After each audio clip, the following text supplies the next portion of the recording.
বিয়ে করার পর একটা ছেলে যাই করুক না কেন, তার দায়ভার সব তার বউয়ের নিতে হয়।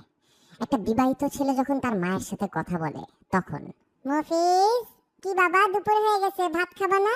আসো ভাত খেয়ে নাও। খিদে নেই আম্মু, একটু পরে খাইতেছি। কিসের জন্য পরে খাবা? এই যে তোমার পছন্দের মুরগি রান্না করছি, খেয়ে নাও। বিয়ে করে তো আরো শুকাই গেছে, বউ মনে হয় কিছু খাওয়াই না। না আরে আম্মু, বললাম তো পরে খাবো, খিদা লাগতেছে না, জোর করে খাবো নাকি? কি ব্যাপার, এরকম ব্যবহার করতেছো কেন হঠাৎ? কি হইছে তোমার? ওমা, কি ব্যবহার করলাম? বললাম যে খাবো না, একটু পরে খাবো, খিদা নেই এখন, বারবার এক কথা বলতেছো কেন? কেন কেন খাবা না? বউ শিখাই দিছে না এইসব, যে মায়ের হাতে রান্না না খাইতে? বুঝি তো আমি। আরে আজব আম্মু, বউ আসলো কোত্থেকে? খিদা না লাগলে কি ওর দোষ নাকি? আমার খিদা না লাগলে ওর দোষ? আমার খাইতে ইচ্ছা করতেছে না তো ওরে দোষ দিতেছো কেন তুমি? ও তো এখানে নাইও। তোমার তো বিয়ের আগে এরকম ব্যবহার করতে না বাবা, বিয়ে করার পর শুরু করছে এগুলা। বউ শিখাই দিছে না? বউ শিখাই দিছে মাকে অত্যাচার করতে, মায়ের রান্না না খাইতে।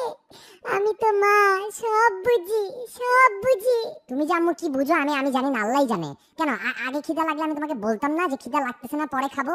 এখন তার মায়ের রান্না ভালো লাগবে না। হে আল্লাহ, আল্লাহ, বউ শিখাই দিছে বুড়া বয়সে মাকে অত্যাচার করো, টর্চার করো মাকে এইভাবে, আরো কষ্ট দাও আমাকে। যেদিন থাকবো না সেদিন বুঝবা যে মা কি ছিল তোমার জন্য। আম্মু, তোমার কিন্তু সিরিয়াস সমস্যা আছে বুঝছো? বিয়ের আগে যখন কিছুতে না করতাম বলতে নেশা করে আসছো নাকি? এখন বিয়ে করছি, কেন বিয়েতে তুমি সেজে ছবি তুলছো না?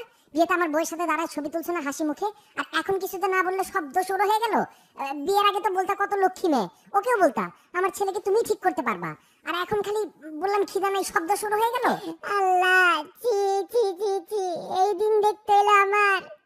ছেলে হয়ে বউয়ের সাপোর্ট নিয়ে মায়ের সাথে ঝগড়া করতেছো, মনে করো মায়ের চোখ কিচ্ছু দেখে না, কিচ্ছু বুঝে না। ওই দিনও তো দেখছি সকালবেলা একটা রুই মাছ নিয়ে নিজের বাসায় যাইতেছো, বউয়ের হাতের রান্না তো ঠিকই খাও, মায়ের রান্না খাইতে আর ভালো লাগে না। না, মাফ চাই আম্মু, মাফ চাই, মাফ চাই। ঠিক আছে, মাফ চাইতেছি। ভাত না শুধু, পাছায় লাথি মারলেও খাবো। ঠিক আছে, দাও দাও, প্লেট দাও, এখনই খাইতেছি সবকিছু, দাও। এই যে মোর চ্যানেলে আপনারা ঢুকছেন বুঝছেন, এইতে যদি এখন সাবস্ক্রাইব না করেন তাহলে কিন্তু মুই আর ভিডিও আপলোড দিব না। এর লাগিয়া আগে সাবস্ক্রাইব করবেন, সেই পরে ভিডিও দেখবেন, ঠিক আছে? আর লগে লগে কিন্তু ভিডিওটা শেয়ার করবেন, আর ওই যে লাইক আছে না, একটা লাইক বাটন, এটা ক্লিক করবেন, আর কোনো কিছু করাই লাগবে না, এবার খালি মোর ভিডিও দেখবেন আর হাসবেন, ঠিক আছে?